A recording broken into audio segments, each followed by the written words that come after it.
Guy Hamilton, who directed 4 James Bond films, has died aged 93. Former 007 actor Sir Roger Moore tweeted that he was incredibly saddened to hear the wonderful director Guy Hamilton has gone to the great cutting room in the sky. 2016 is horrid. Hamilton directed Sir Roger in Live and Let Die and The Man with the Golden Gun. He also directed Sir Sean Connery in Goldfinger and Diamonds Are Forever.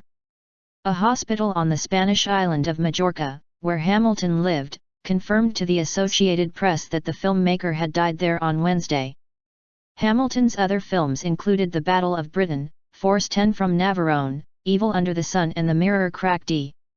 He went to school in England but his family lived in France and he started his career in French cinema in the 1930s.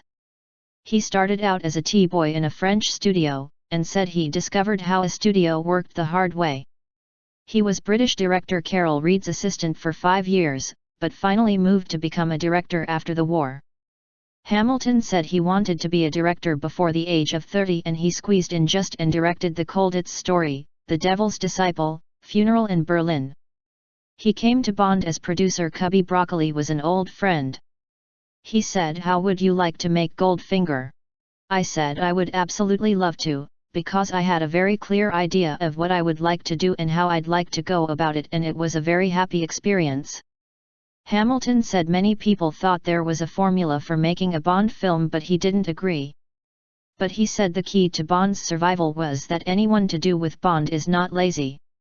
"I work very hard, I drive people very hard," he admitted. He was at the helm at the golden age of Bond films and oversaw when the role passed from Sean Connery to Roger Moore in 1973. Speaking about his style of directing, he said he wanted value for money.